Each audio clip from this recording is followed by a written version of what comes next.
오늘 말씀 같이 보겠습니다. 누가복음 8장으로 이제 시작인데요. 누가복음 8장이요. 처음에 이 8장 시작하면서 누가복음에만 있는 한 이야기로 예수님이 누가에게 말씀하셨어요. 누가복음 8장의 1절에서부터 3절인데요. 제가 한번 읽겠습니다. 이후에, 그러면 이후라는 게 언제예요? 이후에? 이후는 바로 전 시간에 우리가 공부했죠. 무슨 이야기입니까? 예수님께 향유를 부었던 한 죄인 여자분, 이 이야기. 무슨 달란트죠? 500달란트와 50달란트에 비교하는 이 이야기예요. 자, 이후에 이것이 어디에서 있었다고 생각하세요? 우리가 지난 시간에 가버나움이 아닐까라고 우리가 짐작을 했어요. 이제 이 가버나움에서 이 이야기가 있은 후에 그러는 거예요. 이후에 예수께서 각 성과 촌에 두루 다니시며 그랬어요. 이때 보면 각 성가 할 때요. 이 원어를 보면 영어로 city라는 단어를 썼고요. 촌은 뭐라고 그러냐면 village. 그러니까 조그마한 마을이. 그러니까 예수님께서 이 가버나움을 이제 그 도시에서 이제 벗어나 가지고 유대 지방이 아니에요. 이 갈릴리 지방이 북쪽에 갈릴리 호수가 있는 그 지역에 조금 큰 도시들과 또 조그마한 마을들을 두루 다니시며, 그러니까 일일이 다 다니셨던 거예요. 이렇게 다니시며 거기에 보면 두 가지 일들을 하셨어요. 거기 이제 누가가 이렇게 표현했어요. 하나님 나라를 반포하시며, 이렇게 하나님 나라, 영어로는 the kingdom of God 또는 천국이라 그러죠. 하나님 나라를 반포하셨다. 반포하셨다는 말은 proclaim, 영어로는 그렇게 돼 있어요. 원어로도 그렇게 돼 있어요. proclaim은 선포하셨다. 하나님 나라가 뭐라는 것을. 그리고는 그거 하시면서 꼭 따라오는 말씀이 있어요. 그 다음에 뭐냐면 반포하시며 그 하나님 나라의 복음을 전하실 때, 그래서 복음을 전했다. 그래서 그러니까 하나님 나라를 반포하시며 거기에 따라와서 복음을 전했다. 여기에 대한 자세한 얘기는 제가 많이 했기 때문에 하질 않겠어요. 복음을 전하실 때 12 제자와 함께 했다는 거예요. 자, 그러니까 이제 이전에 12 제자들을 이미 선택하셔가지고 이분들에게 여러 가지 다양한 교육을 시키셨죠. 교육을 시키시면서 이제는 12 제자가 거의 이제는 예수님 가족들 다 이제 이렇게 제쳐놓고 집중적으로 이제 예수님을 따라다니는 장면이 12 제자가요. 그 다음에 이제 두 번째 보면요. 2절에 보랬어요. 또한 악귀를 쫓아내심과 병고침을 받은 어떤 여자들, 곧 7 귀신이 나간 자 막달라 마리아, 막달라인 하라는 그 마리아와 또 헤롯의 청지기 구사의 아내 요한나와 또 수잔나와 또 다른 여자들이, 한국말에는 그 정확하게 복수가 안 돼 있는데 원어를 봐도 들이에요. 여자들이 함께 했는데, 이들이 함께 했는데 어떻게 함께 했냐면 따라다니면서 자기들의 소유로 이 저희를 섬겼다 그러는데, 이게 보면은 제자들을 섬겼다는 게 아니고요. 이 원어를 보면 he served him, 그래서 나는 예수님을 섬겼다 이렇게 돼 있어요. 예. 자, 오늘 이제 이 제자들 이야기보다는 요 예수님을 섬겼던 여자들에 관한 이야기들을 같이 우리가 나누려고 그래요. 근데 보면요, 그 2절에 보시면 이 여자들이 누구 이름이 나와요?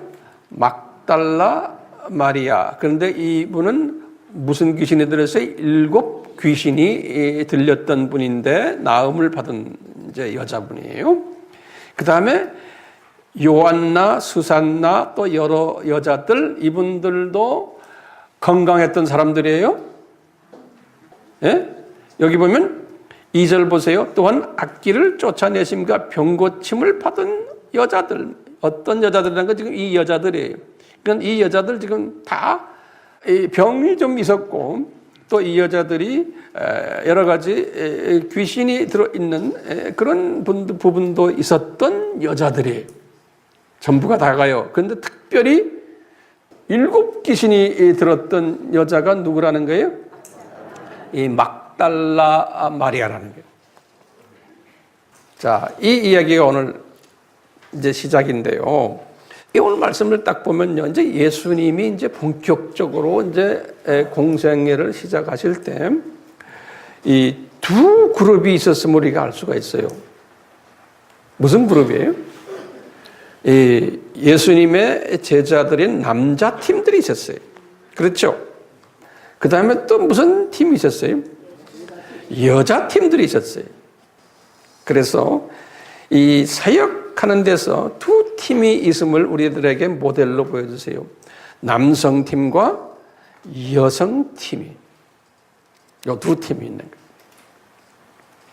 근데 요 두 팀들이 이제 어떻게 사역 하나를 그 관계성, 연관성을 오늘 좀 자세히 우리가 같이 공부하려고 그래요. 자, 우선요, 이 남자 팀들을 이렇게 딱 보시면은 남자 팀은 거기에 구성원이 누구였어요? 12 제자들이에요. 근데 이게 보면은 오늘날도 마찬가지지만 예전에도 마찬가지. 사람이 12명이 모이면 12명 다가 한 팀이지만 그것이 이 조직이 되어 있어요. 이 조직이 편성되어 있어요. 항상 우리가 몇 사람이 모이면은 그 안에 꼭 팀장이 꼭 있어요. 그렇게 해야 되는 거예요. 조직이 운영되려면. 이 남자 팀 안에서의 팀장이 누구였을까요? 팀장은 베드로라고 우리가 볼 수 있는 거예요. 이 베드로라는 이름은 시몬이라는 이름도 있고 게바라는 이름도 있죠. 베드로요. 이 팀장이 있으면 항상 부팀장이 또 있는 거예요. 부팀장. 이게 우리에게도 그대로 다 적용이 돼요.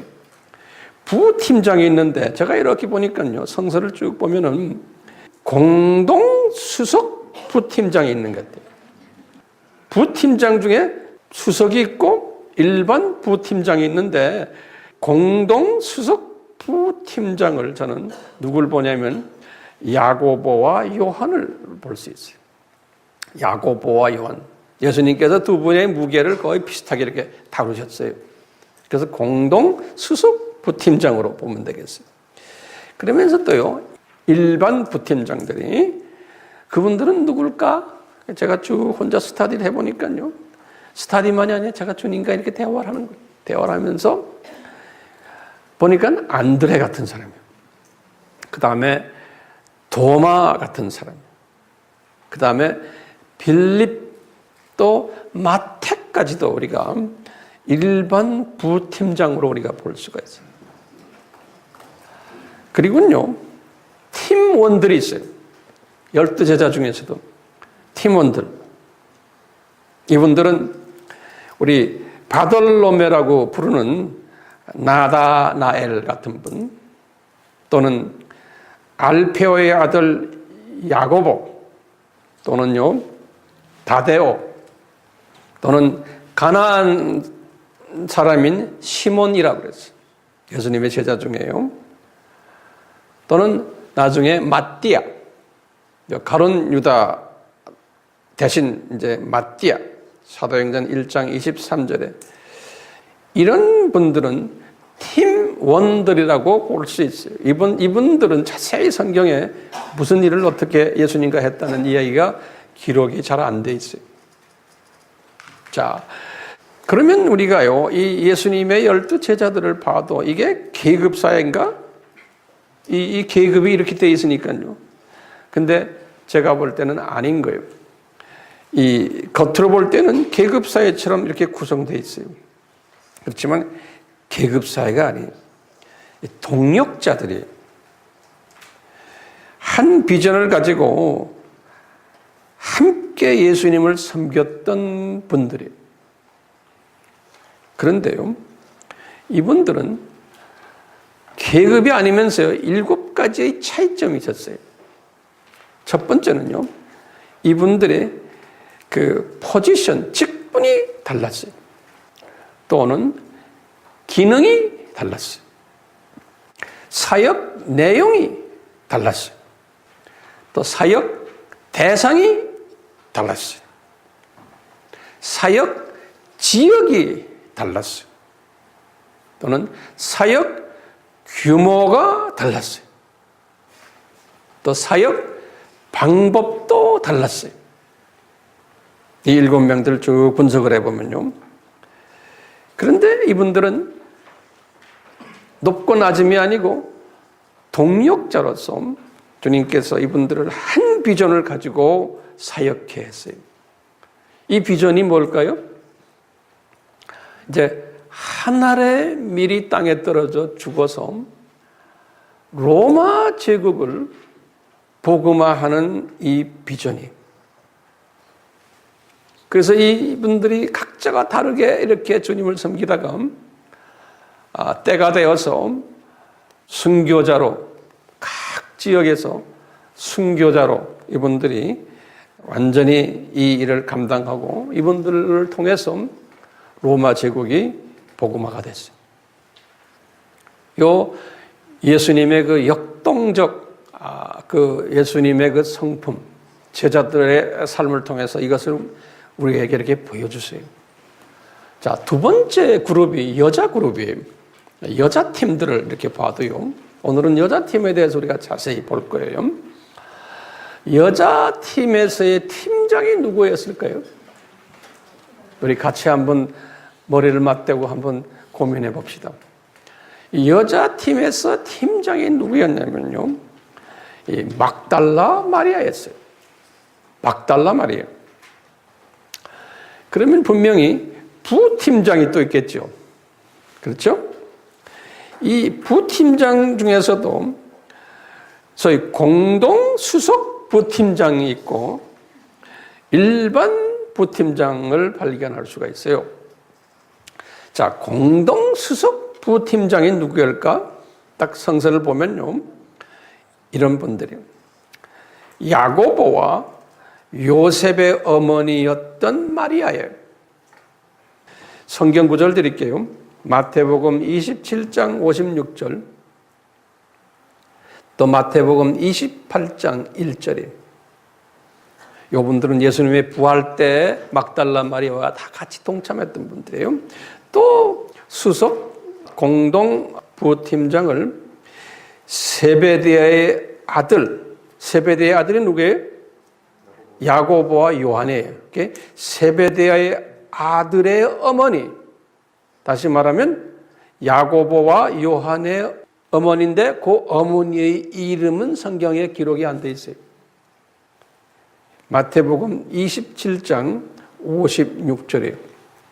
그러니까 이 두 어머니들, 이 수석 뭐예요? 부팀장들이. 그러니까 누구의 지도하에 있었어요? 막달라 마리아의 지도하에 있었어요. 왜냐하면 항상 막달라 마리아 이름이 제일 먼저 나와요. 정서에서는요. 막달라 마리아 이름이. 그리고는 이제 보시면 일반 부팀장이 있었어요.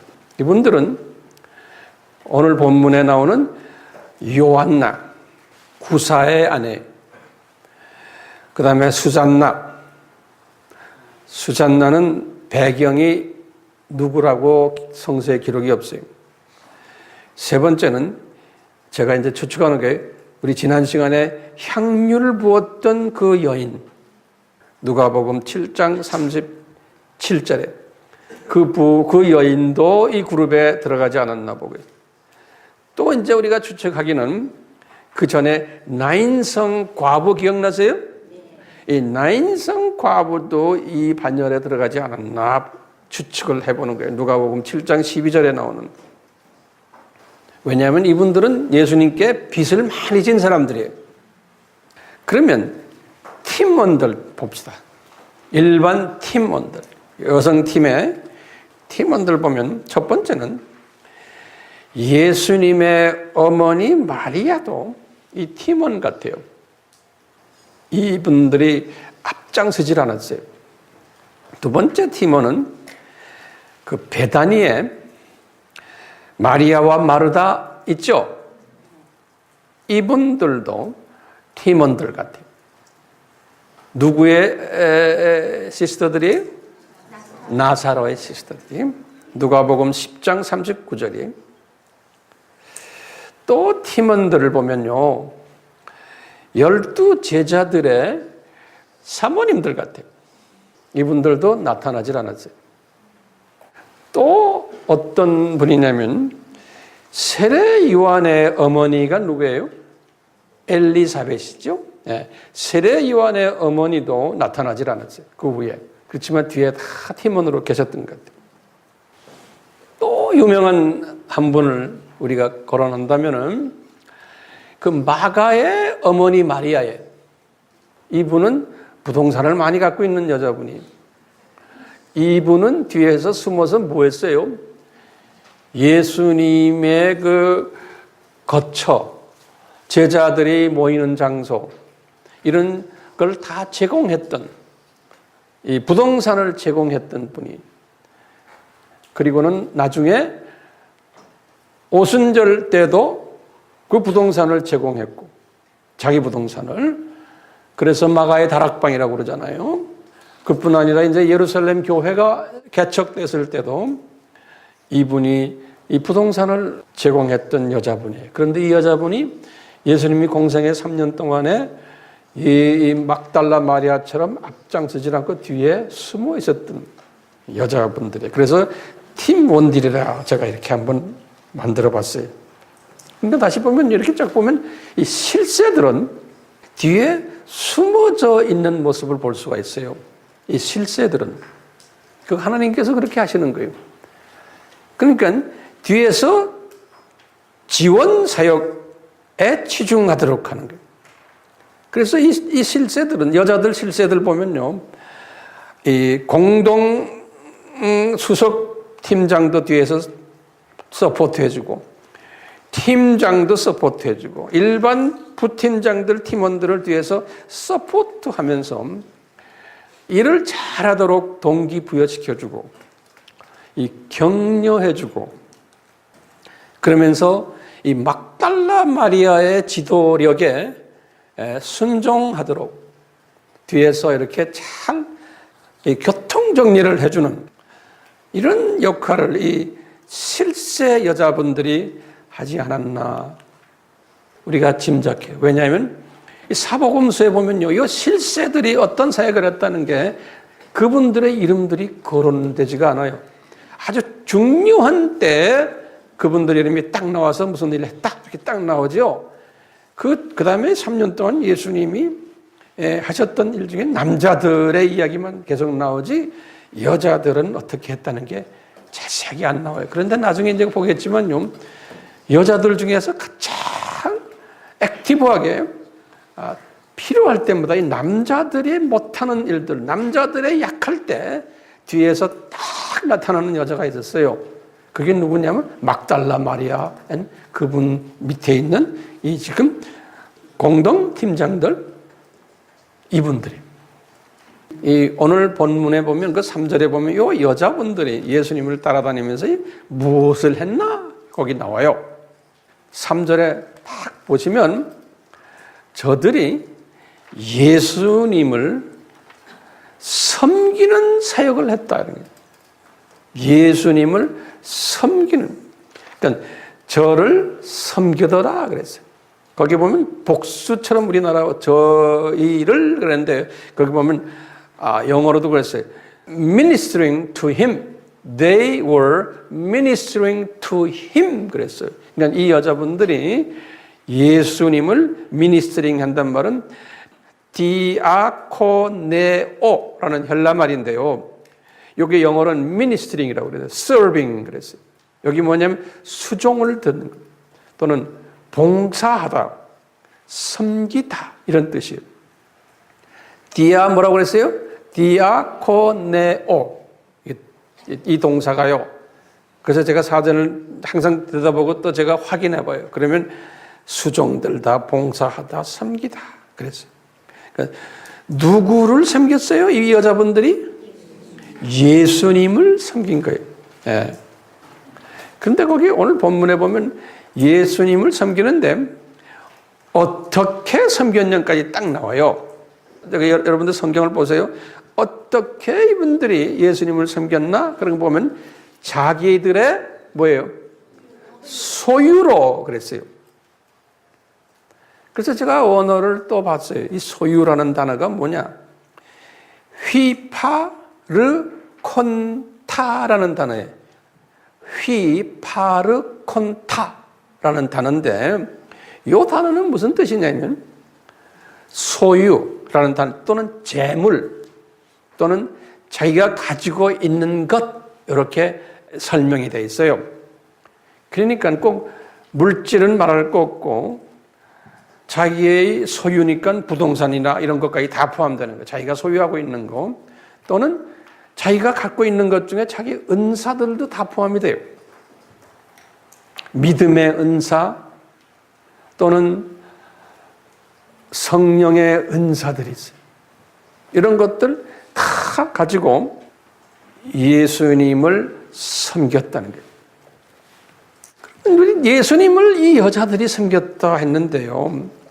제가 분명히 보면 이 여자분들이 예수님의 스케줄 관리도 분명히 하셨을 거고. 그렇죠? 예수님이 계속 이렇게 이 동네 저 동네를 다니면서 말씀을 전하시니까 또 뒤에서 예수님의 시간 관리도 하시고 또 경제적인 부분을 충당시키시고 또는 예수님의 의식주 다 관리하시고 예수님이 100% 인간으로 오셨기 때문에 빨래도 해드려야 되고 하루 3끼 음식도 해드려야 되고 목마르니까 항상 물병 들고 다니셔야 되고 또 이 마을 저 마을 다니실 때 피곤하시니까 나귀도 주선하셔서 나귀도 또 주선하셔서 예수님 여기 타십시오. 뭐 여러 가지 일들 또 집회 장소까지도. 그 남자들이라는 건 이런 거 잘 못하죠. 그 당시 남자들이나 오늘날 남자들은 마찬가지. 이 남자들은 이런 데 자상하지 못해요. 그러니까 주님께서는 이 여자들을 이렇게 사용하셨던 거예요. 하나님이 만들어 놓은 게 여자는 이런 식으로 만들어 놓은 거예요. 과거 2000년 기독교 역사를 봐도 똑같아요. 오늘날도 마찬가지예요. 예. 자, 우리가 막달라 마리아에 대해서 이제 좀 더 자세히 볼 터인데 우선 자세히 보기 전에 성서에서요, 신구약을 합해서 마리아라는 이름이 제가 이렇게 쭉 이렇게 찾아보니까 한 7명의 이름이 나와요. 마리아라는 이름이. 그래서 제가요, 이 마리아라는 뜻이 뭔가를 다시 한번 좀 서치를 해봤어요. 마리아라는 뜻이. 그러니까 이 문헌 저 문헌에서 이 마리아라는 그 뜻을 다양하게 설명을 해요. 이 마리아라는 뜻이 뭔가. 어떤 그 설명한 문헌을 보면 마리아라는 뜻은 뭐냐? 뚱뚱하다는 뜻이라는 거예요. 네. 근데 제 생각에는 이게 맞지 않은 것 같아요. 그러니까 이 쓰는 사람들이 다 이렇게 상상하면서 하는 거예요. 뚱뚱하다. 그러니까 또는 어떤 문헌에는 그래서 마리아라는 이름은 상처받은 여인이라는 뜻이 있다는 거예요. 그래서 막달라 마리아라는 그것을 가지고 이제 상처받았다. 그리고 우리가 쓴 뿌리를 비터룻이라고 그러잖아요. 그 비터를 받은 여자다. 이렇게 비터라는 이런 단어를 썼어요. 제 생각도 별로 마음에 안 들어요. 이제 여러 가지 있는데 그 중에 뭐가 하나 있냐면요. beloved, 다시 말해 사랑받는 그런 뜻이 또 마리아라는 이름 속에 숨겨져 있다는 거예요. 사랑받는 자. 그러니까 하나님의 은혜를 받은 자. 이것이 맞는 것 같아요. 왜냐하면 마리아가, 예수님의 어머니 마리아가 가브리엘을 딱 만났을 때 가브리엘이 마리아한테 한 말이 있어요. 누가복음 1장 30절에 뭐라고 그랬어요? 너는 뭐예요? 하나님의 은혜를 얻은 자다. 이렇게 말한 게 있어요. 누가복음 몇 장 몇 절이에요? 1장 30절에. 그래서 우리가 마리아라는 이름은 하나님의 은혜를 받은 자라는 의미가 가장 성서적이고 타당할 것 같아요. 그럼 딴 사람들이 무슨 이야기하면 그거 다 집어 던지시고 요 이야기만 받으시면 돼요. 마리아. 자, 그러면 성서에서 마리아의 이름을 가진 사람들이 누구누구인지를 제가 성경 구절과 관계 이야기를 간단하게 해줄게요. 첫 번째, 구약에서는 마리아라는 이름이 딱 하나 나와요. 근데 구약은 헬라 말이 아니고 무슨 말이에요? 구약은 히브리 말이죠. 히브리 말에서는 마리아를 뭐라고 부르냐면 미리암이라고 부르는 거예요. 미리암. 그 미리암은 누구예요? 모세의 시스터예요. 그렇죠? 그래서 민수기 12장 1절에 미리암 하면 마리아로 알고 계시면 돼요. 구약에서는 미리암이 또 몇 명 있지만 그 유명 인사들 아니까 이제 됐고요. 구약에서는 그래서 모세의 누나 한 분 딱 보시면 되고, 또 신약에 와서 꽤 많아요. 예수님의 어머니 누가복음 1장 36절에 또 베다니의 마리아예요. 누가복음 10장 39절에 나사로의 시스터죠.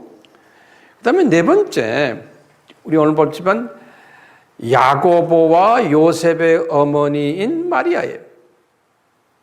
마태복음 27장 56절 또는 마가복음 16장 1절. 마가복음 16장 2절은 요셉 이름을 빼고 야고보의 어머니 마리아 이렇게 해서 요셉 이름을 빼고요. 자, 그 마리아. 그 다음에 다섯 번째로 마가의 어머니 마리아 있죠. 사도행전 12장 12절에 보면 마가의 어머니라고 했어요.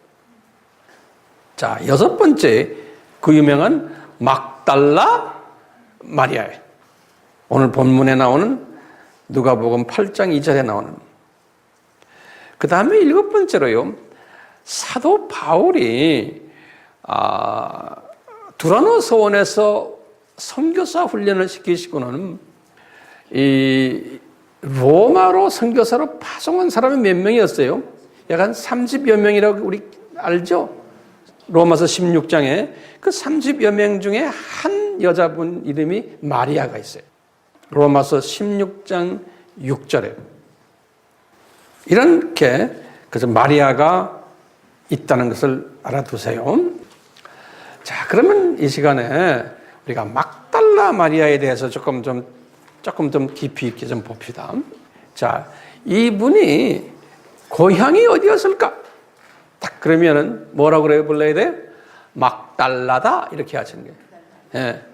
막달라라는 게 그게 도시 이름이에요. 이 도시가 어디에 있냐면요. 여러분들 마음속에 그리세요. 이 고구마처럼 생긴 갈릴리 호수 있죠?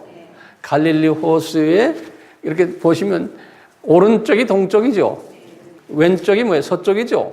여러분들의 기억, 왼쪽에 서쪽에 가운데쯤 도시 하나 유명한 도시가 뭐냐면 디베리아라는 도시가 있어요. 그래서 디베리아 호수라고 그래요. 갈릴리 호수를. 그 디베리아 호수에 같이 붙어 있는 조그마한 마을이 막달라예요. 그건 어촌이죠, 어촌. 예. 그러니까 그 막달라와 가버나움은 가깝죠. 가버나움은 어디 있어요? 여기 호수에서 서북 쪽에 있는 도시죠. 그러니까 막달라와 가버나움은 가까워요, 안 가까워요? 가까워요. 그 안쪽으로 내륙 쪽으로 이렇게 보면 거기서 조금만 밑에 보면 뭐 나인성도 있었고 가나도 있고 다 그 동네 다 이렇게 있는 게 그쪽에 내륙 쪽으로요. 자, 그러면 이 여자분이 나이가 어떻게 됐을까? 그러면 우리가 볼 때 그저 20 아니면 30고 중고 왔다 갔다 하는 그 나이 같아요. 20대 중반 또는 30대 초반이나 안 그런 것보다 어릴 수도 있어요. 그런데 결혼을 안 한 것 같아요. 남편 이야기는 없어요. 가족 관계도 그 이상은 우리가 알 수가 없어요. 부모님에 대해서도 우리가 모르고요. 자기 막달라 마리아에 대해서요. 여러분들이 이제 좀 알아야 돼요. 왜냐하면 이 막달라 마리아 때문에 요새 자유주의 신학자들이나 종교다원주의의 그 교회에서나 이 막달라 마리아를 좀 잘못 억측을 하는 가르침들이 몇 개가 있어요. 이걸 우리가 알아야 돼요. 주변에 그렇게 주장하는 사람들이 있기 때문에 지금도요. 첫 번째 주장은 뭐냐면요. 로마 카톨릭의 첫 교황이 누구였어요? 그레고리 1세. 그분이 언제 로마 첫 교황이 됐어요? 590년에. 이분이 590년에 교황이 돼가지고는 591년에 이분이 유명한 설교를 하나 했어요. 이 설교할 때 이분이 이 막달라 마리아 이야기를 했어요.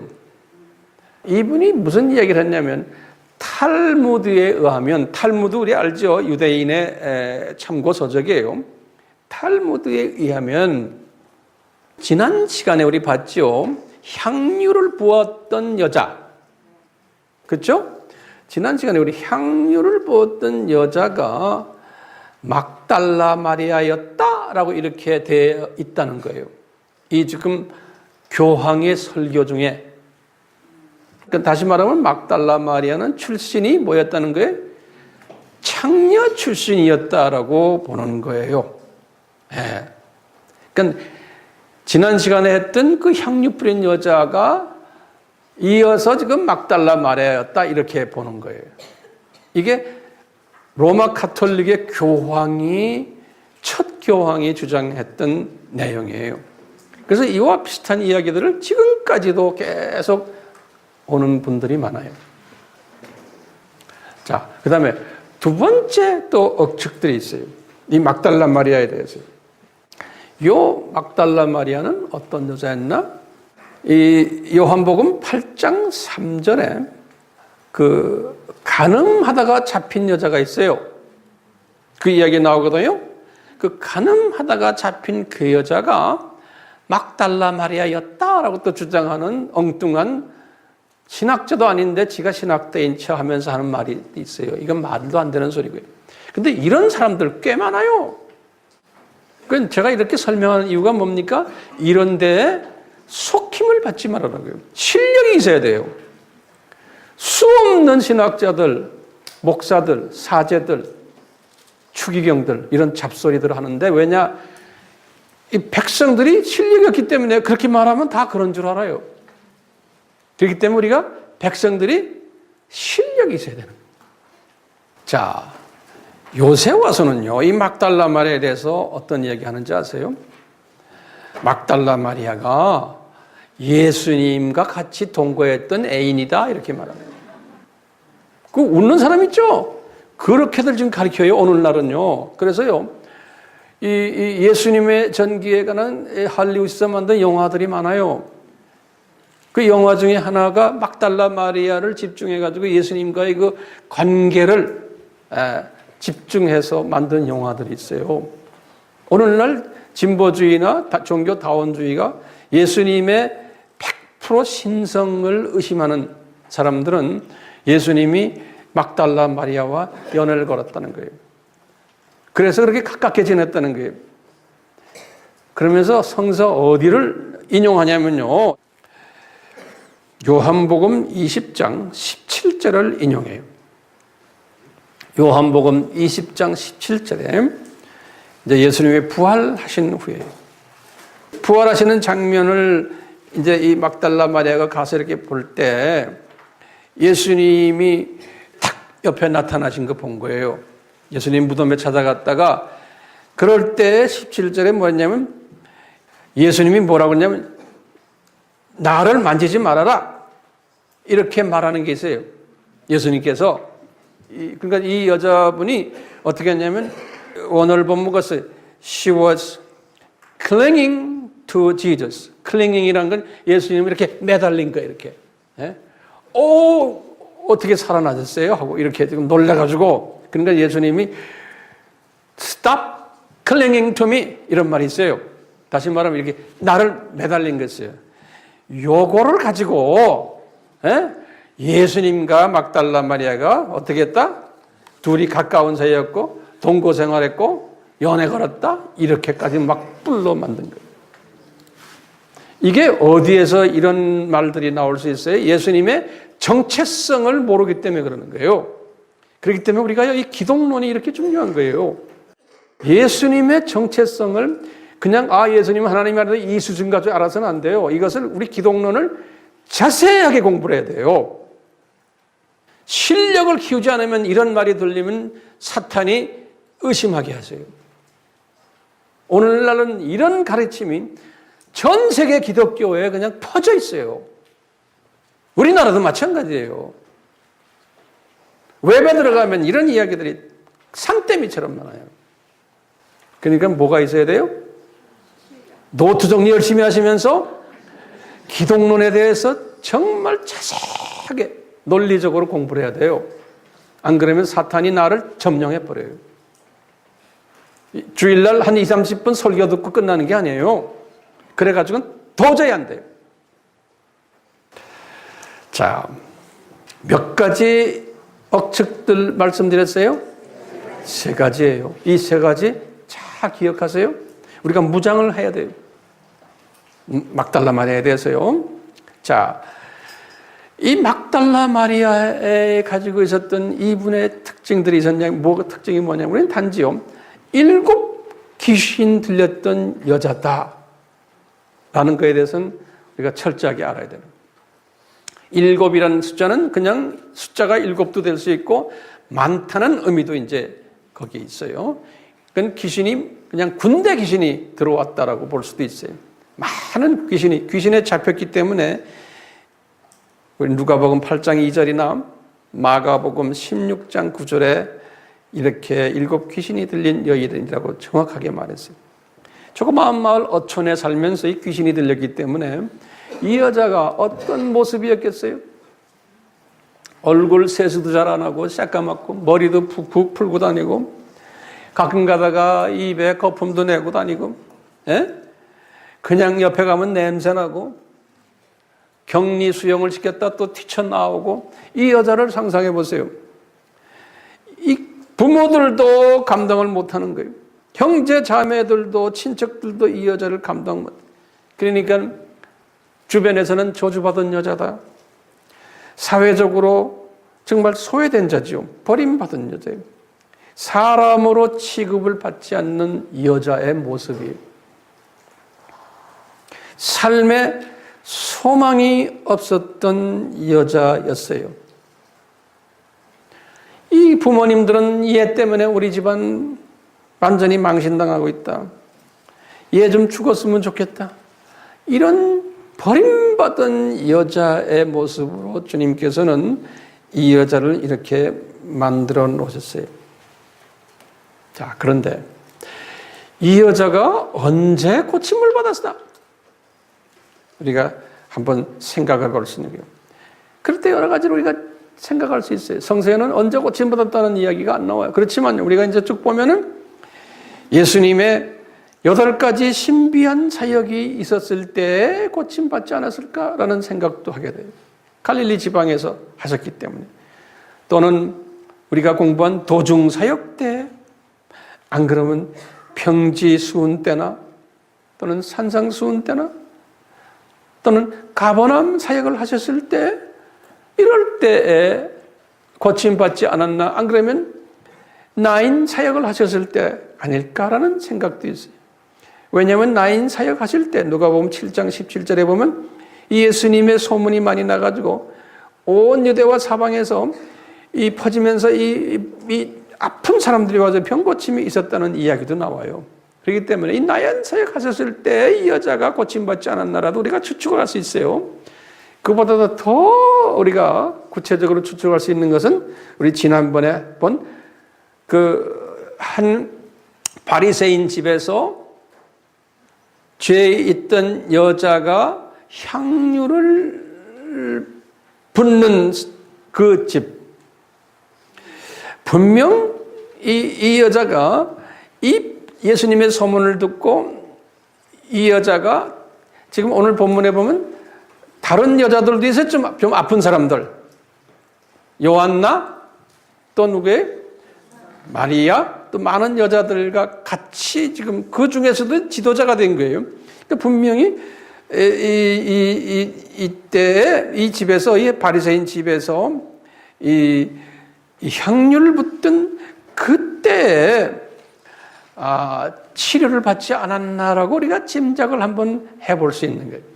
왜냐하면 이 사건 이후에 예수님을 따라다니는 장면이 오늘 본문에 나오거든요. 예, 그렇기 때문에 우리가 한번 그렇게 추측을 해볼 수가 있는 거예요.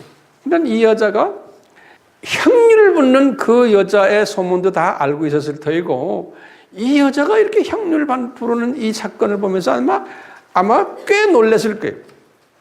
그러면서 저도 좀 고쳐주십시오 그랬을 것으로 우리가 한번 짐작을 할 수 있어요.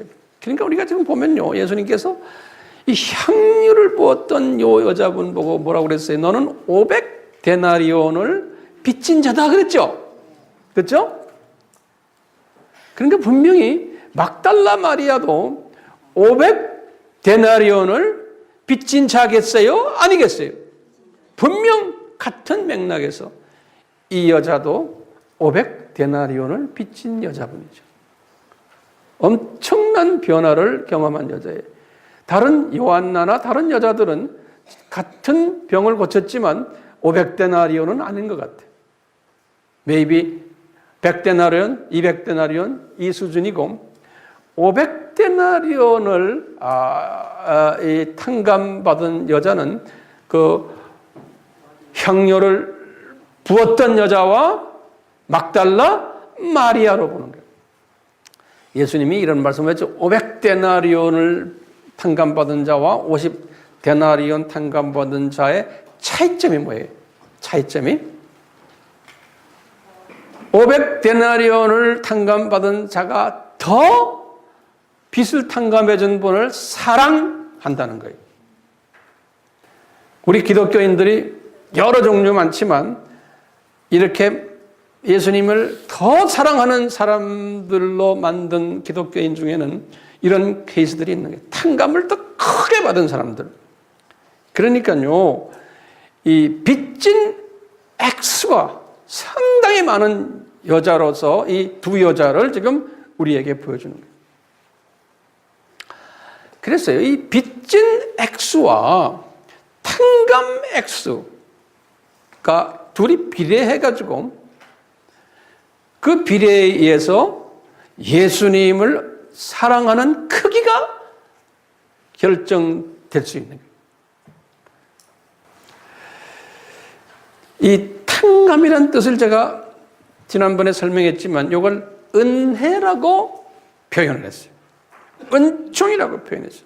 그렇기 때문에 죄가 많아가지고 빚을 많이 진 사람이 은혜를 더 많이 받은 사람인 거예요.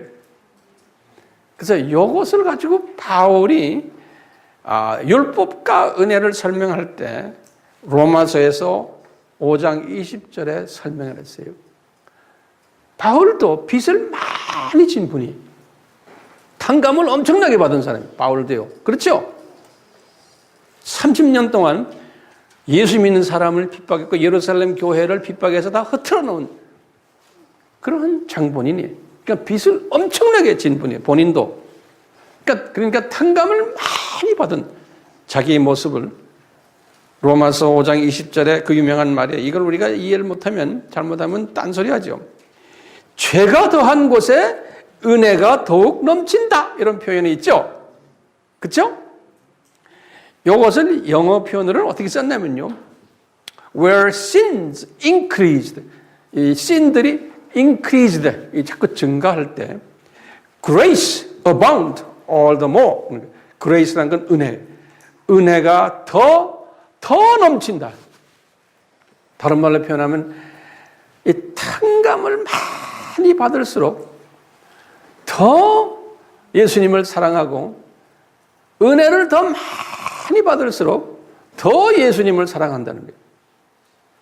그러니까 여러분들이나 제가 막달라 마리아처럼 이런 식의 탕감을 받지 않아도 이 주님의 은혜로 그냥 주님과의 관계에서 내가 탕감을 많이 받은 사람으로 내가 느낄 때, 그것을 느낄 때 예수님을 사랑하는 마음이 더 커진다는. 네. 자, 그러면 이거 보세요.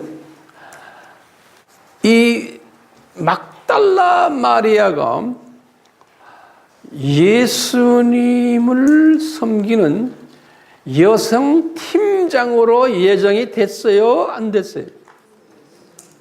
예? 예정됐다고 우리가 보는 거예요.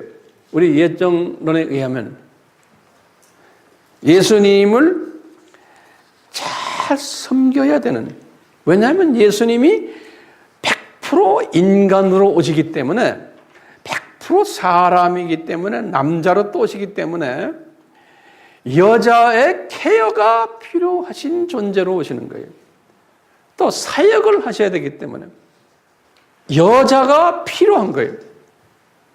돕는 자가 필요한데 남자가 못하는 부분을 여자가 해야 될 포션이 있는 거예요. 이런 일을 하는 사람으로 이제 이미 막달라 마리아를 예정하신 거예요. 그런데 이 막달라 마리아가 예수님을 무척 사랑하려면 누구보다도 하려면 뭐가 있어야 돼요? 빚을 많이 탕감받는 사람이 돼야 돼요. 그러니까 여자 입장에서 가장 빚을 많이 탕감받을 수 있는 것이 그 당시에, 지금도 그렇지만 완전히 귀신이 들려가지고 정신병자가 된 거예요. 그래서 사람들에게 완전히 소외당하고 무시당하고 동물 취급받는 거기까지 만들어 놓으셔야만 되기 때문에 하나님이 그렇게 하셨다라고 보는 거예요. 그래서 완전히 이제 자기를 포기하고 완전히 이제는 소망이 끊어졌을 때, 때가 되었을 때 예수님이 나타나셔서 회복시켜주고 그것 때문에 우리 예수님을 만사대처롭고 이제 수종할 수 있는 여자로까지 만드신 거예요. 그래서 이분이 이제는 리더로서 이제 세우신 거예요. 자, 그런데 신기한 건요, 리더로 세워놨는데 지금 오늘 본문에 막달라 마리아가 이렇게 예수님을 수정을 들었다라고 이제 딱 하고 그 밑에 같이 다니는 여자들 명단을 줬어요. 그러나 그는 나머지 한 공생의 한 2년 반 그 기간 동안에는 막달라 마리아에 대한 이야기가 안 나와요. 이게 굉장히 중요한 거예요. 막달라 마리아가 예수님이 다닐 때 계속 따라다니면서 이런 이야기가 나오질 않아요. 사복음서에 마태도 기록을 안 하고 마가도 기록 안 하고 누가도 기록 안 하고 요한도 기록을 안 했어요. 나중에 바울도 편지에 그 기록이 없어요. 그렇다면 요 기간 동안에 막달라 마리아가 다시 고향으로 돌아가서 예수님과 관계를 예수님 섬기지 않았나? 아닌 게 예수님을 섬겼어요.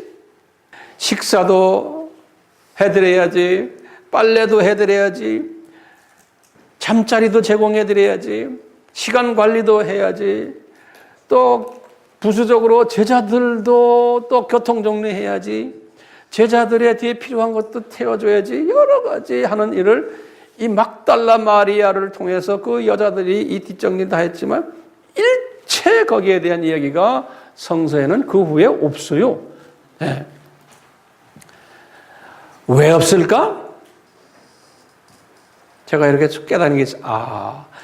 이 보조 역할하는 이분들은 예수님께서 사랑하시기 때문에 이 숨겨놓으시는 거예요. 여자가 앞장서서 뭐 이거 했다 저거 했다 이런 것을 기록을 안 하게 하시는 거예요. 왜 숨겨놓으실까? 여기에는 이유가 있는 거예요. 그 당시 유대의 문화는 어떤 문화냐면 로마 문화도 똑같아요. 남성 위주 문화예요. 그렇기 때문에요, 이 사복음서의 내용을 읽는 사람들이 유대인들과 또 로마 제국에 있는 기독교인들이 사복음서를 읽을 때 어떻게 여자들이 이렇게 치맛바람이 세? 이런 이야기가 딱 보이면은 성서를 읽다가 실족할 수도 있어요. 어떻게 예수님은 이 여자들 치맛바람에 놀고 계시지 않나? 이렇게도 볼 수 있고요.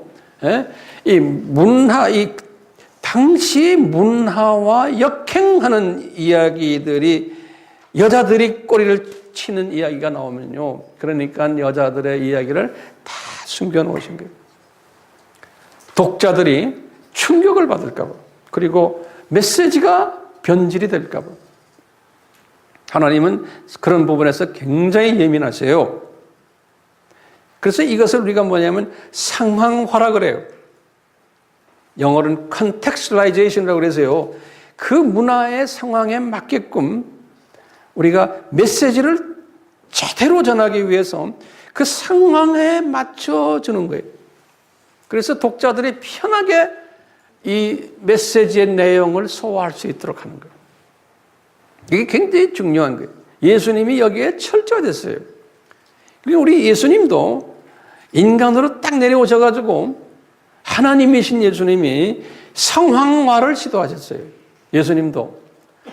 예수님이 하나님의 나라에 대해서 이야기하시고 복음에 대해서 가르치실 때 이분이 유대 문화 속에 내려왔기 때문에 상황화하셨어요. 유대인들의 옷을 입고 유대인들의 랭귀지를 쓰고 유대식으로 밥을 잡수시고 유대식으로 머리도 길게 하시고 그 당시에 유대식으로 슬리퍼 신고 다니시고 앉을 때도 유대식으로 이렇게 쭉 빗들어 앉으시고 다 유대식으로 하셨어요. 예수님이 하나님이 똑같이 유대식으로 여자를 또 그렇게 다루셨던 거예요. 그래서 이제 선교학에서 이제 쓰는 용어 중에 하나는 용어가 있어요. 이걸 좀 잘 적어 놓으세요. 이 복음하고 문화와의 연관관계. 복음과 문화와의 연관관계. 영어로는 이렇게 됐어요. gospel, 복음이 gospel above culture 이런 말을 써요. gospel above. 다시 말하면 문화 위에 있는 복음이에요. 이런 단어를 써요. gospel above culture란 말은 뭐냐면요. 우리는 인간 문화에 지배를 받지 않는다. 복음이 절대 가치가 있기 때문에 문화가 어쨌든 문화와 관계없다. 이런 주장이에요. 이건 맞아요, 안 맞아요? 안 맞아요. 왜요? 예수님도 인간으로 내려와서 유대 문화를 존경하시고 그 문화 속에서 그 문화인들처럼 행동을 한 거예요. 안 그러면 난 하늘에서 내려온 하나님이야. 나는 내 식으로 해. 이렇게 하셨으면은 그 문화권 사람들이 이해를 못 하는 거예요. 이건 above culture가 아니에요. 두 번째는 뭐냐? The gospel with culture라는 말이 있어요. with. 함께. 이게 맞아요? 이게 상황화인 거예요. 상황화. 세 번째는 또 무슨 개념이 있냐면 gospel without culture. 그러니까 gospel without 없다는 소리. 문화와는 무관하다. 하나님의 복음은. 예컨대 내가 인도에 가서는 한국식으로 막 그냥 전하는 거예요. 에? 뭐 아프리카 가서도 우리 한국식으로 할렐루야 삼청합시다. 주여 삼청합시다. 뭐 우리 코리안 스타일로 이러면 안 되는 거예요. 그 나라식으로 해줘야 되는 거예요. 그러니까 gospel without culture 이게 아니죠. 그 다음에 이게 세상 사람들이 돈 버는데도 이걸 다 적용을 해요. 국제 무역하는 사람들. 네 번째는 gospel under culture가 있어요. 다시 말하면 하나님의 복음은 한국에 왔을 때 한국 문화는 밑바닥이다. 이게 예전에 선교사들이나 제국주의적 방법이에요. 우리가 전하는 가스펠 복음이 한국의 모든 전통 문화보다 위다. 그러니까 한국 문화는 무시해버려라. 이런 식으로 가는 거예요. 그러다 보니까요, 이걸 어떻게 보면 상황화라고 보지 않고 우리가 이걸 뭐라고 보냐면 토속화라는 단어를 써요. 토속화, 인디지나이제이션이라고 그래서요. 예컨대 요새 진보주의자들이 요새 이걸 많이 하거든요. 우리가 찬송가 이거 부를 필요 없다. 이건 서양 노래들이다. 그러니까 이제 깽가리 치고 한국적 노래들 있죠. 그다음에 옷도 다 목사들 이렇게 넥타이 이거 다 서양 문화다. 예? 한복 입고 나와서 가끔 진보주의자들 그런 사람들 있죠. 한복 입고 다니는 사람 있죠. 그리고 찬송가 필요 없어. 여기다 가야금 놓고 뭐 놓고 예? 춤도 그냥 그런 식으로 치고 서양 문화를 없애버리자 라는 그런 개념이에요. 그걸 토속화라 그래요. 그러니까 이 토속화가 되면은 이게 또 복음이 변질이 돼버리는 거예요. 그러니까 우리나라가 지금 민중신학인이 우리나라의 자유 이런 분들이 토속화를 했다가 70년대, 80년대 이 복음이 또 많이 변해져 버린 거예요. 제가 이런 말을 왜 쓰냐면 지금 예수님이 유대 문화 속에서 상황화 하셨기 때문에 여자들을 숨겨 놓으신 거예요. 여자들이 뒤에서 엄청난 일들을 하셨지만 막달라 마리아를 중심으로 해서 숨겨 놓으신 거예요.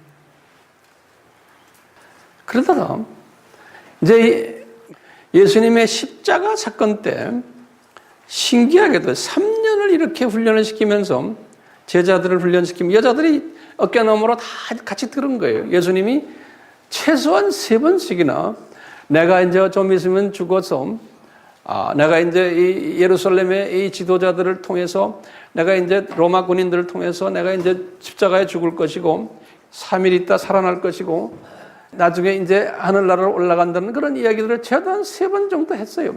했는데 제자들이 이거 들으면서도 그걸 한쪽 귀로 그냥 넘겨버렸어요. 근데 이 여자들은 특히 막달라 마리아 같은 여자는 그걸 항상 귀에 이렇게 담고 있었던 거예요. 그 예수님이 십자가 사건에 이제 사건 전에 가야바 제사장 앞에 뜰에 갔을 때 벌써 예수님이 그렇게 됐을 때 어떻게 됐어요? 이 제자들은 어디 갔어요? 다 도망가 버렸어요. 그렇죠? 제자들이 다 도망가고 이제는 예수님이 홀로 계실 때 저 멀리에서 그래도 베드로 하나만이라도 그 팀장 안에 팀장 팀원들은 다 도망가 버리고 팀장이 그래도 양심이 있으니까 가까이 왔다가 내가 그래 너 나 3번 부인할 거다. 그대로 또 부인까지 했죠. 부인해놓고는 이분이 자기 고향으로 도망가 버렸어요. 그럴 때 예수님이 십자가에 달렸을 때 많은 여자들이 성경에 보면 있었다고 그랬어요. 그 주변에. 근데 십자가 바로 밑에 있었던 여자들의 명단들이 나와요. 거기에 보면 예수님의 어머니 마리아와 누구의? 막달라 마리아예요.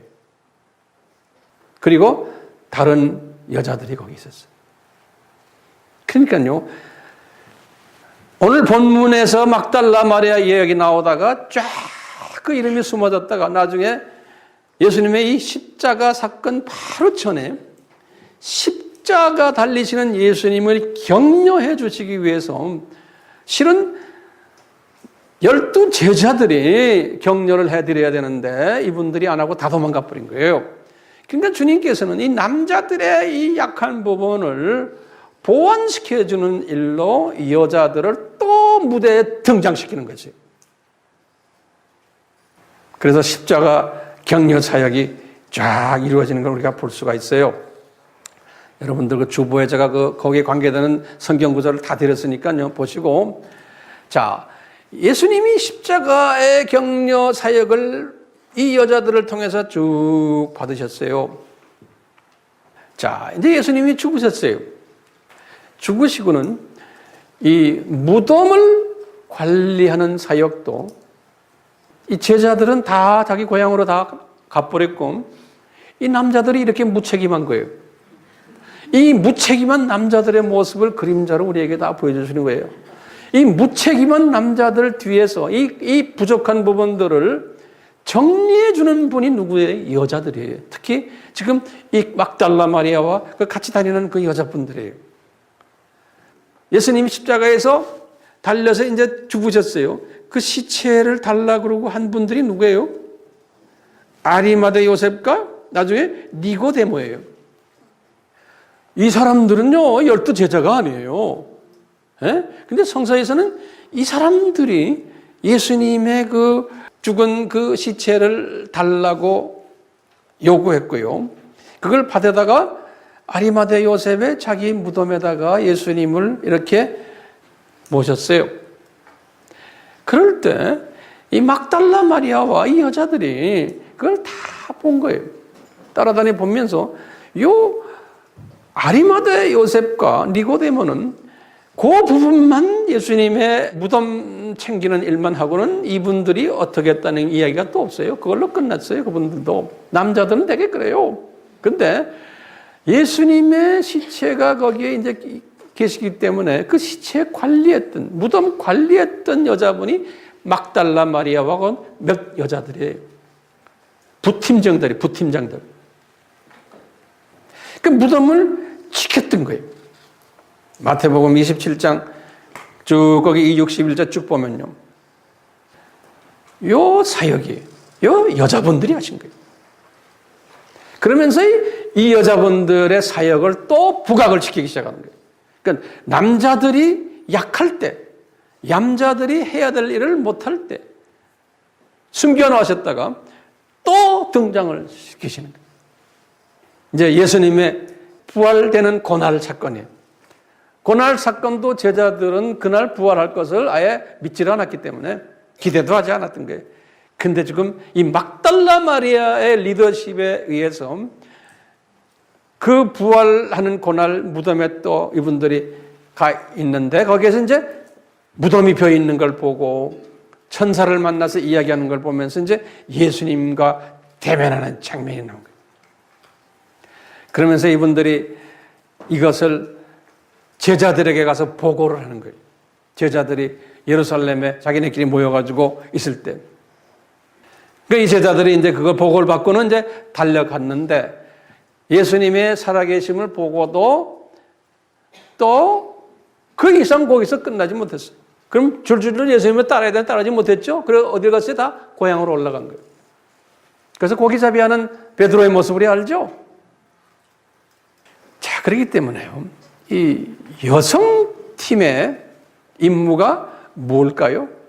한마디로 말하면 남성팀의 돕는 백필들이다. 이렇게 볼 수가 있어요.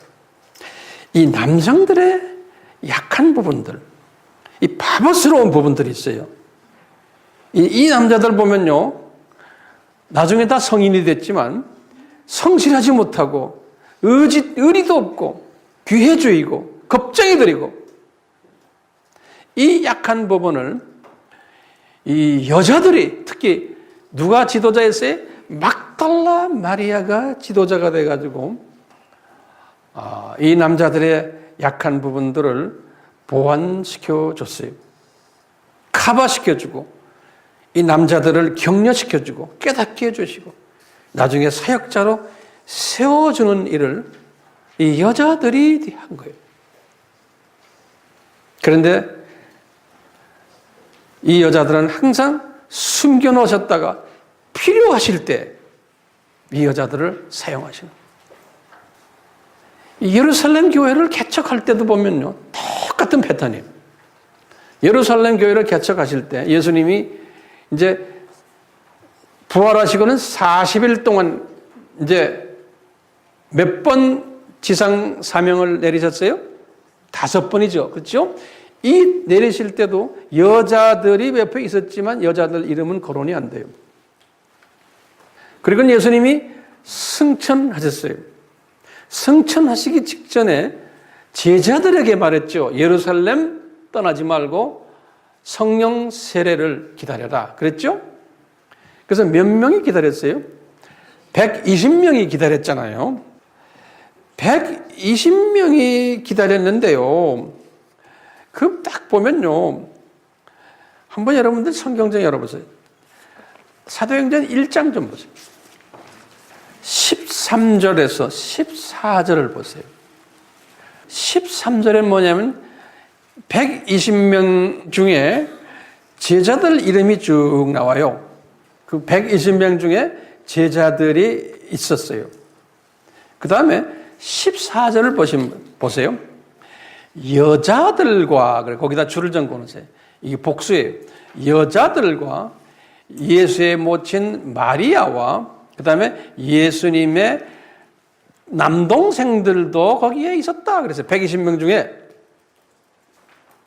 처음엔 누구예요? 12 제자들과 마띠아까지 다 포함돼요. 그 다음에 누구예요? 스가랴 유다는 없어요. 그 다음에 여자들과 그랬어요. 근데 그 여자들 중에 대표가 누구겠어요? 막달라 마리아인 거예요.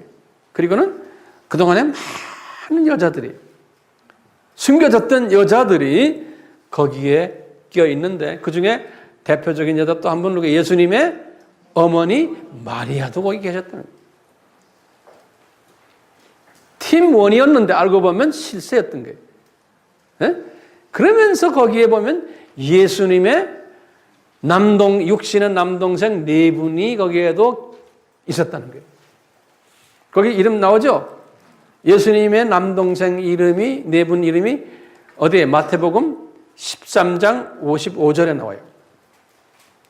야고보, 요셉, 시몬, 유다. 마태복음 13장 55절에, 그리고 56절에 예수님의 여동생들 그랬어요. 그러니까 여동생들은 이름이 없어요. 근데 분명히 그 여동생들도 120문도에 들어갔겠어요? 안 들어갔겠어요? 들어갔어요. 그렇지만 그분들 이름을, 왜 남성 위주사이기 때문에 여자 이름들을 웬만하면 거론을 하지 않는 거예요. 여기 보면 막달라 마리아하고 120명 이 안에서의 리더가 누구였겠어요? 기도 운동을 할 때 분명히 막달라 마리아하고 그 다음에 그 장소는 누가 됐어요? 마가의 어머니인 마리아가 장소가 된 거예요. 그러니까 여자들이 주축이에요. 여자 주축이에요. 그러니까 성령 세례를 다 받았는데 이제 방언을 하고 할 때도 다 이 여자들 중심으로 했을 거예요. 그렇지만 그것 때문에 베드로가 일어나가지고 설교를 하는 장면이 있죠. 그렇죠? 그러니까 항상 남자를 세우지만 뒤에는 항상 누가 있어요? 여자들이 있는 거예요. 여자들이. 그러면서 이제 예루살렘 교회가 시작이 되는데 예루살렘 교회도 이제는 여자 이름들이 안 나와요. 그러니까 예루살렘 교회를 통해 가지고 이제 로마 제국이 복음화가 되는 이야기 아닙니까? 그러니까 이 로마 제국 복음화에 하늘에 죽은 미랄이 된 그룹이 실은 여자 그룹들인 거예요. 근데 겉으로 나타난 것은 누구예요? 남자 그룹들인 거예요. 그건 여자의 사역이라는 게 이렇게 중요한 거예요. 바울도 마찬가지예요. 바울도요, 막달라 마리아와 같은 수준의 남자예요. 500데나리온 빚진 자예요. 바울도. 그렇기 때문에 나는 만삭이 되지 못해서 난 자고 나는 죄인 중에 계시고 이런 말씀한 게 다 이 빚이 많다는 거예요. 그렇게 빚이 많도록 하나님이 만들어 놓으신 거예요. 근데 이 사람이 빚이 많지만 이 막달라 마리아 같은 사람들을 보내줘 가지고 뒤에서 바울을 섬겼던 분들이 누구예요? 네? 바울이 나중에 말하죠. 예수님의 십자가를 지고 갔던 그분이 누구예요? 구레네 시몬이죠. 구레네 시몬도 분명히 120문도에 들어있었겠죠. 예수님의 십자가를 맸던 사람이, 그분도 똑같이 그 여자들과 똑같이 십자가 밑에서 있었죠. 남자로는 그분 하나일 거예요. 아마. 그분은 어쩌다가 십자가 밑에 간 거예요. 분명히 이분이, 이 시몬이 나중에 예루살렘 교회가 이제 흩어지면서 어디 갔어요? 안디옥 교회 갔잖아요. 안디옥 교회를 개척한 사람 안에 이분이, 그럴 때 이분이 자기 부인을 누구한테 맡겼어요? 자기 부인을 사도 바울에게 드린 거예요. 어머니로. 그래서 사도 바울이 그러죠? 로마서 16장 13절에 보면 뭐라고 돼 있어요? 루포의 어머니가 내 어머니다 그랬죠?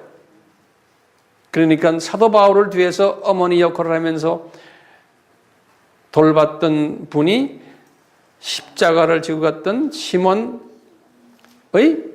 부인인 거예요. 그래서 로마서 16장 13절에 그랬어요. 그 두 아들 루포와 알렉산더가 있는데 루포의 어머니가, 그 루포도 선교사가 된 거예요. 자기 어머니와 같이 지금 로마 선교사로 파송됐다의 이야기예요. 이렇게 바울이 필요할 때마다 루디아 같은 여자도 주셔서 바울을 섬기게 하고, 다 비즈니스 레이디들이에요. 또 비즈니스 레이디가 누구예요? 브리스길라. 예? 이런 여자들 다 섬기게 한 거예요. 또 뒤에 깔려있는 여자 중에 디모데가 있는데, 이게 디모데는 남자 아니에요? 그런데 디모데로 만든 분이 누구예요? 그 외조모 누구예요? 로이스와 어머니 유니게인 거예요. 디모데 후서 1장 5절에. 이 여자들은 뒤에서 남자 사역자를 돕도록 해놓고는 도와주고는 뒤에서 숨어버린 사람들이에요. 왜? 남성 위주 사역이기 때문에. 한번 잠깐 봅시다. 성서에서요, 여성 사역자들의 모델들이 나와요. 성서에, 신구약을 통해서. 그러니까 이제 우리 질문인 게, 그러면, 전부 다가 그러면 사역자가 되려면, 여자 사역자 되려면 막달라 마리아처럼 돼야 됩니까? 그 질문이죠. 아니에요. 그분은 그분의 상황 속에서 그렇게 해서 빚을 많이 지게끔 만든 경우죠. 문제는 빚을 얼마나 많이 지게 했느냐에 따라서 뭐가 결정이 돼요? 얼마나 예수님을 사랑하느냐와 연계가 되어 있는 거예요. 근데 어떤 사람들은 빚을 전혀 안 져요. 아주 편한 생활을 사는데도 예수님을 사랑하는 사람들이 있어요. 고생 안 하고. 그래요, 안 그래요? 우리 성서에 보면요, 그런 것들이 많아요. 우리 구약에서 보면요, 제가 쭉 보니까 15명 정도의 구약의 여성 모델들이 있어요. 시간이 없어서 그냥 간단하게 이름만 적으세요. 아브라함의 처 사라 같은 여자예요. 이 여자도 좀 아픔이 좀 있었지만 별로 그렇게 막달라 마리아 같은 스타일이 아니잖아요. 그 다음에 하갈 같은 여자, 하갈 모델, 구두라 모델, 리브가 모델, 레아 모델, 라헬 모델, 십보라 모세의 처, 또는 모세의 처 구수의 여인이 그 모델도 있고요. 한나 같은 모델도 있고, 에스터 모델도 있고, 데보라 모델도 있고, 다말 같은 모델도 있고, 라합 같은, 이 라합 같은 모델은 우리 막달라 마리아와 비슷할지도 몰라요. 룻 같은 모델도 있고, 밧세바 같은 모델도 있는 거예요. 다양해요. 그건 여러분들, 우리 교인 여자분들 다 이 중에 하나예요. 근데 신약에 보면 그 모델들이 더 많아요. 제가 쭉 보니까 신약에는 적어도 20개의 모델이 있어요. 다 같지가 않아요.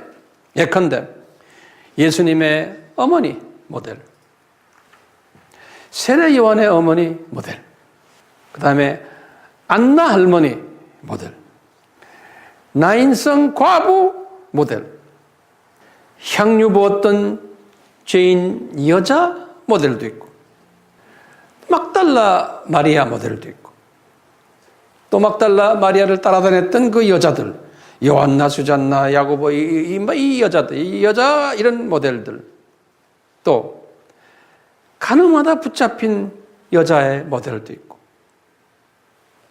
사마리아 여자 같은 모델도 있는 거예요. 전도자로 변한 예수님의 여동생 모델들도 있는 거예요. 이름도 없어요. 또 베다니의 마리아 마르다 모델도 있고, 마가의 어머니 마리아 모델도 있고 12 제자의 사모님 모델들도 있고 마가의 다락방에 모였던 일반 여자들 그 모델도 있는 거예요. 또는 예루살렘 교회에 과부들이 있었어요. 헬라파 또 히브리파 그 과부들이 있었죠. 그 과부 모델도 있는 교회 안에 루파의 어머니 모델도 있고 루디아 모델도 있고 브리스길라 모델도 있고 또 로마 선교사 마리아 모델도 있고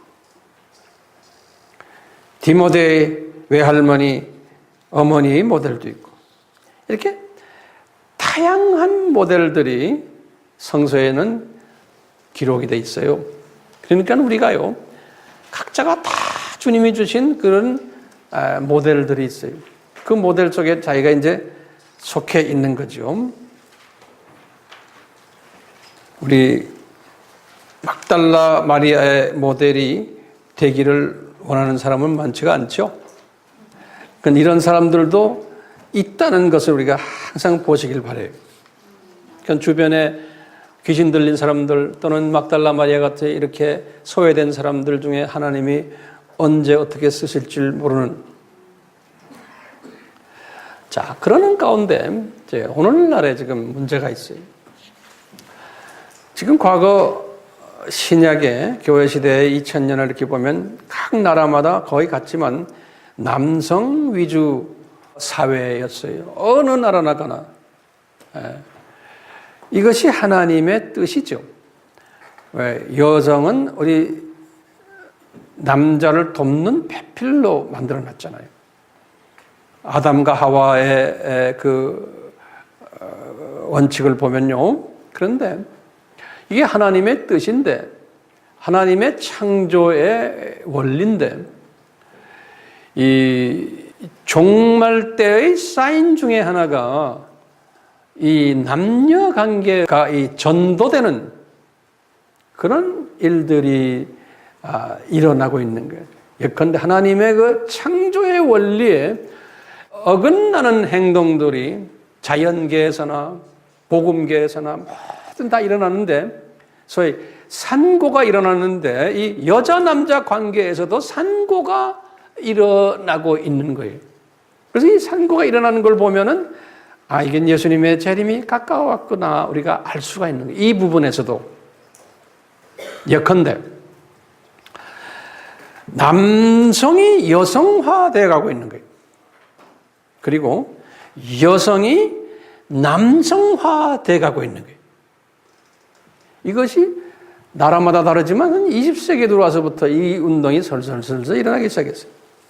남성이 약하게 되고 여자가 강하게 되고 남자가 소극적이 되고 여자가 더 적극적이 되고 남자가 우유부단하고 여자가 결단력이 있는 이런 사회로 과거 100년 동안에 쭉 발전되는 거예요.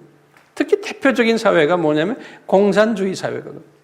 이 공산당이 나타나면서 이 인간을 물질화시키면서 남녀를 평등하게 만들어 놓은 거예요. 동등한 노동력으로 만들어 놔서 여자가 남자와 같은 위치로 만들어서 노동력을 그렇게 만들어 놔서 여자가 더 강해진 거예요.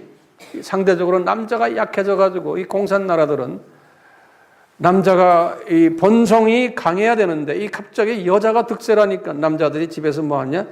술 먹고 담배 먹고 마약도 먹고 이 남자 사회가 무너져 버린 거예요. 과거 100년 동안에 이 공산 나라들은 중국도 마찬가지예요. 이렇게 돼 버리니까요. 가정이 파괴가 되는 거예요.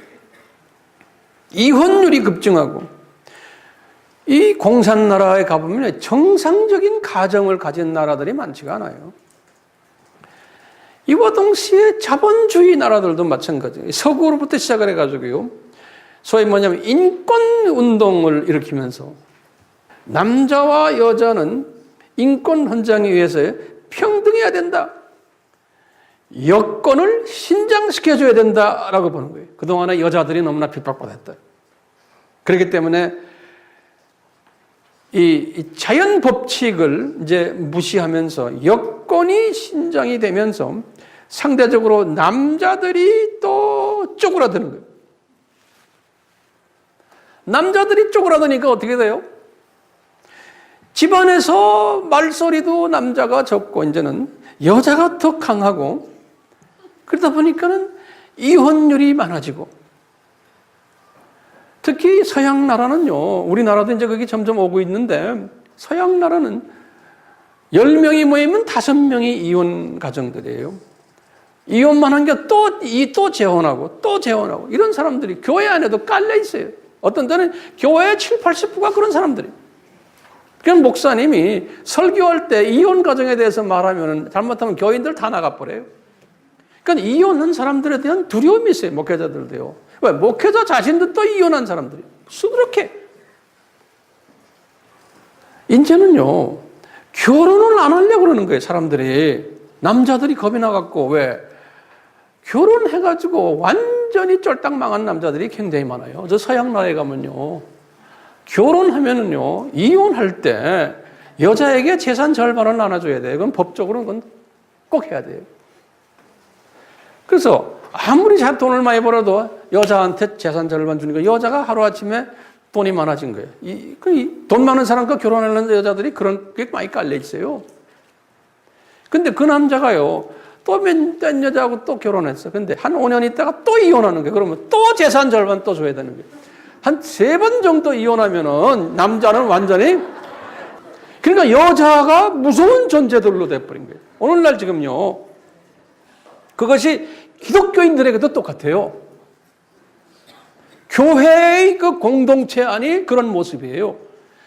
저 유럽이나 북미주는 이미 그것이 오랫동안 있는데, 그것이 내가 한국에 가보니까 우리나라도 급속하게 그런 모습으로 가고 있어요. 이게 뭐냐면 이게 말세의 징조 중에 하나예요. 이 말세는 이 여자가 세지 않으면 안 되는 거예요. 왜? 세져야만 되고, 사회가 그렇기 때문에. 여자가 세지 않은 여자들은 이 세상에서 살기가 힘들어져요. 남자는 다 쭈그러들고요. 그렇기 때문에 주님이 이 말세라는 걸 우리에게 보여주기 위해서 이렇게 여자를 강하게 만들어 놓으신 거예요. 그러니까 보세요.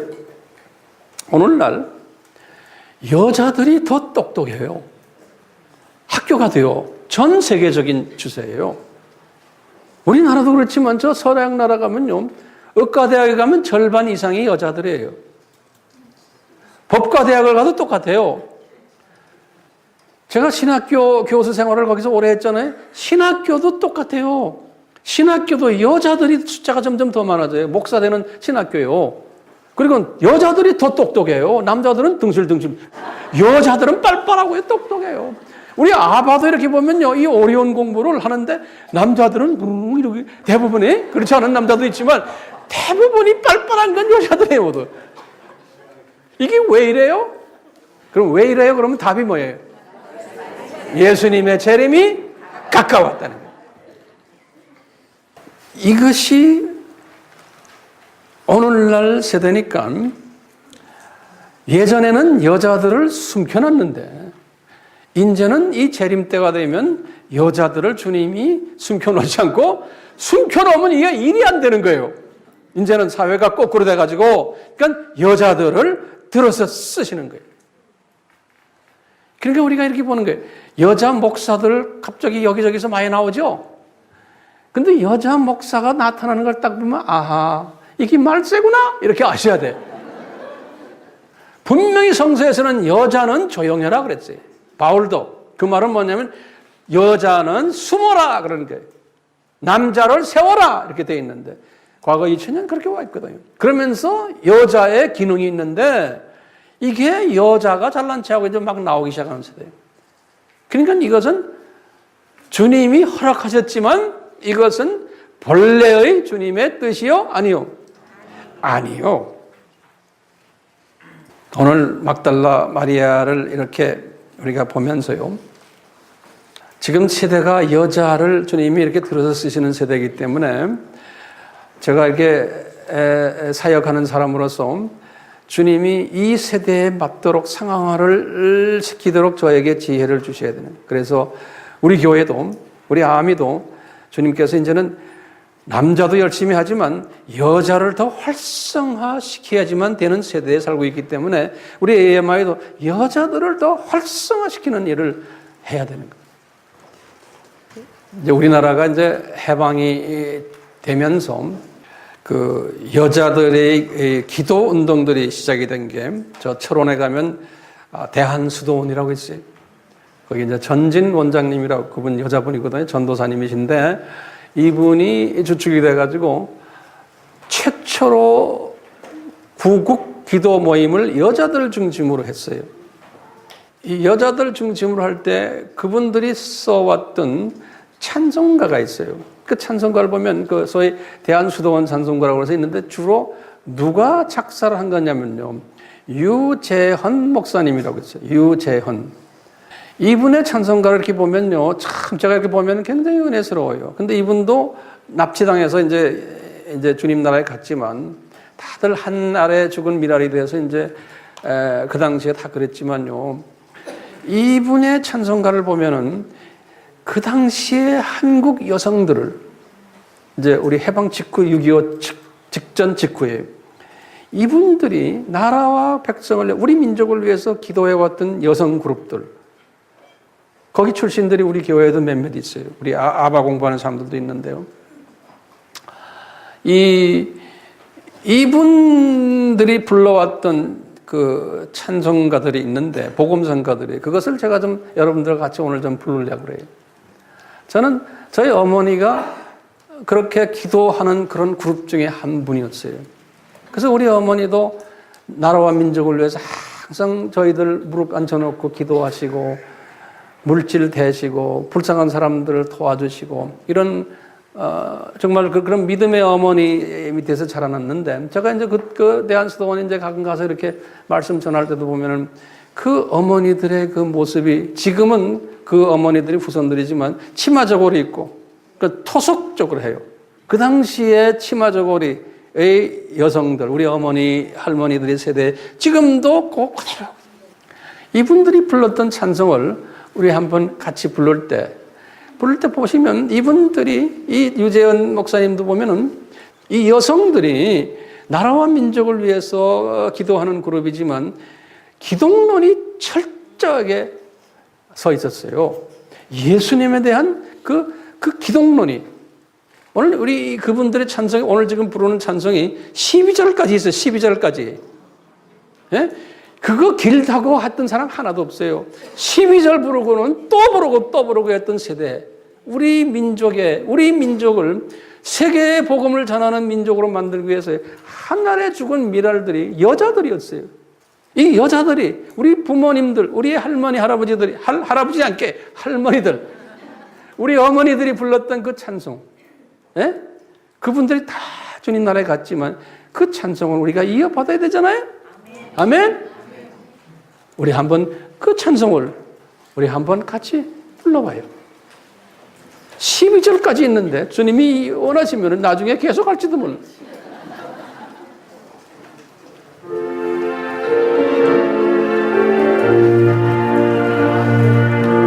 다들 일어나셔서 한번 불러봅시다.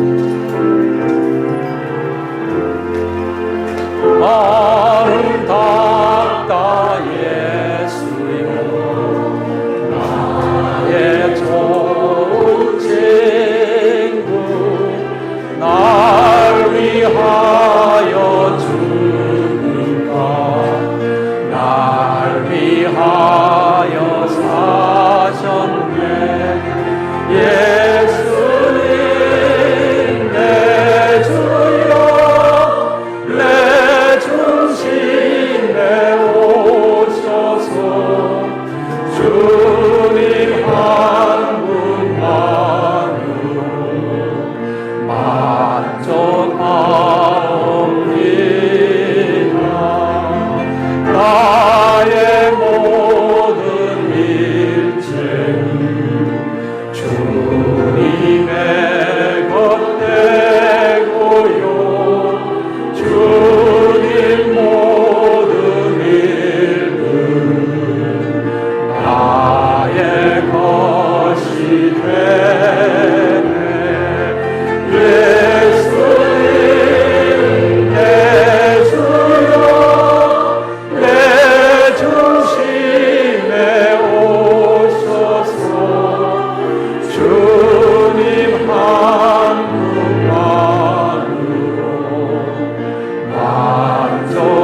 지금 이 시간은